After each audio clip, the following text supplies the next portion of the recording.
पूरी दुनिया को पता था कि इसराइल ईरान पे अटैक करने वाला है।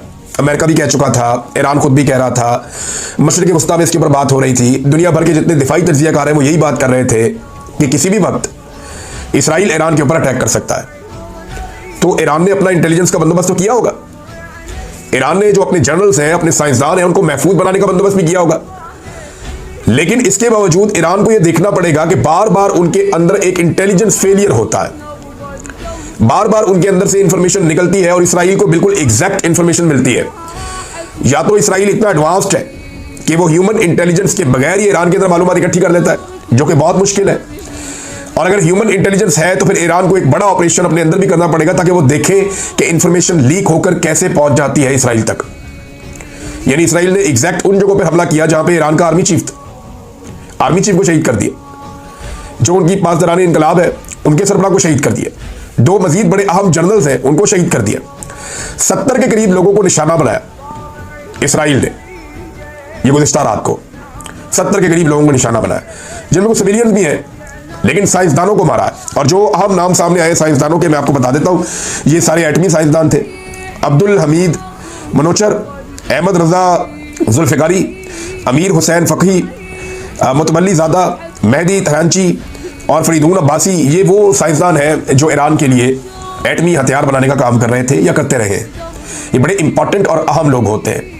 यानी 100 लड़ाका से ज़्यादा इंपॉर्टेंट एक साइंसदान होता है, 1000 लड़ाका से भी बल्कि आप कह सकते हैं, क्योंकि ये वो हथियार बनाते हैं जिनसे कोई मुल्क मुकाबला करता है। अब ईरान जो है वो अपने एटमी हथियार बनाना चाहता है और इसराइल को ये लगता है कि ये एटमी हथियार उनके खिलाफ इस्तेमाल हो जाएंगे। इसराइली वज़ीर आज़म ने कहा जनाब कि ईरान के पास वो मिसाइल मौजूद हैं और बड़ी तादाद में मौजूद हैं जो इसराइली सरजमीन तक आ सकते हैं और आकर हिट कर सकते हैं। इसराइल के पास एक आयरन डोम एक सिस्टम है एयर डिफेंस का, जिसको दुनिया का बेहतरीन सिस्टम वो कहते हैं कि जनाब कोई भी चीज़ आएगी हम उसको हवा में रोक लेंगे। तो मिसाइलों को, ड्रोन्स को वो हवा में रोकते हैं। अभी उन्होंने दावा किया कि 100 के करीब ड्रोन्स जो हैं वो ईरान की जानिब से आए जिन्हें रोक लिया गया है। हालांकि जो उर्दन की हुकूमत है उनकी तरफ से भी ये मौक़िफ़ आया कि उर्दन की फ़िज़ाई हदूद में ईरान की जानिब से आने वाले ड्रोन्स को नकारा बनाया गया या गिराया गया है। इस पर बाद में बात करते हैं। लेकिन इसराइली वज़ीर आज़म का ये कहना है कि अगर ईरान अपने एटमी हथियार बना लेता है जिसके वो बहुत करीब पहुंच गया है, तो यही मिसाइल जब कल को इसराइल की तरफ आएंगे बहुत जल्द, तो ये एटमी हथियारों से या सलाहियत से लैस होंगे, तो फिर इसराइल की तबाही है। ये इसराइल ने ये खौफ फैला के इसको जवाब बनाया है ईरान के ऊपर अटैक का।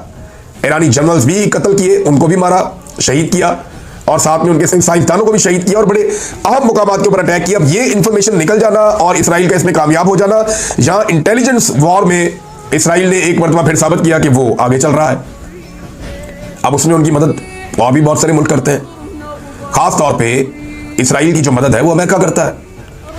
इसराइली वज़ीर आज़म ने अपना तैयारा भिजवा दिया यूनान में।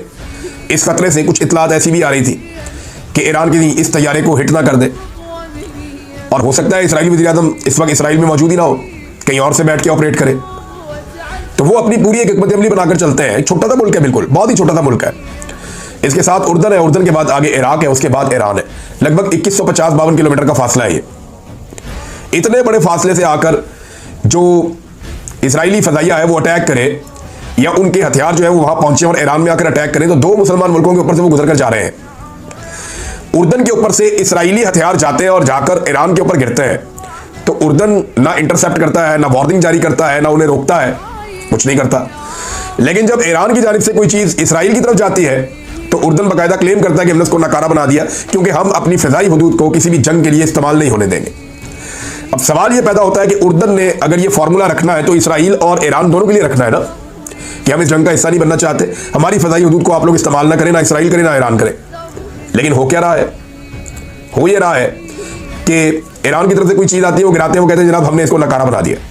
इसराइल की तरफ से जाती है वो खामोशी इख्तियार करते हैं, इसके बारे में बोलते ही कुछ नहीं, बताते ही कुछ नहीं। दूसरा, कुछ जो दिफाई तज्ज़ियाकार है वो ये दावे कर रहे हैं कि ये मुमकिन नहीं है कि इतने भारी हथियारों के साथ इसराइली तैयारे मूव करें और वो जाएं और जाकर ईरान में कार्रवाई करें और रीफ्यूलिंग के बगैर वापस आ जाए।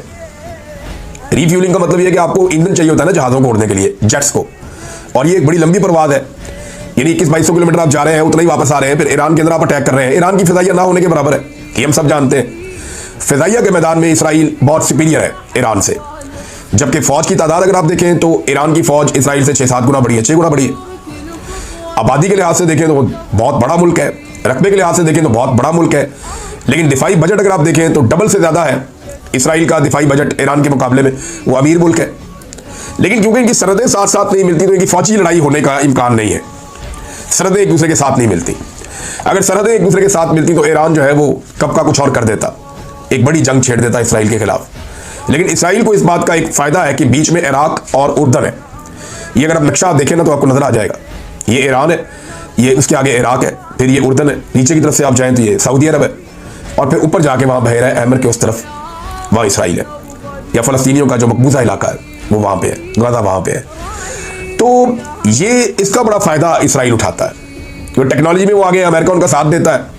और ईरान के पास जो टेक्नोलॉजी है, ईरान उसको कैसे अब इस्तेमाल करेगा ये अभी हमें देखना बाकी है, क्योंकि ईरान ने गुज़िश्ता कुछ अरसे में अपने हथियारों की कुछ नुमाइश की थी। सोशल मीडिया पे कुछ वीडियोस जारी की गई थी कि ईरान ने नए हथियार और मिसाइल्स बनाए हैं और उन्हें वो लॉन्च करेगा इसराइल के खिलाफ अगर ईरान के ऊपर अटैक किया गया या उसकी एटमी तंसीबात के ऊपर हमला किया गया तो।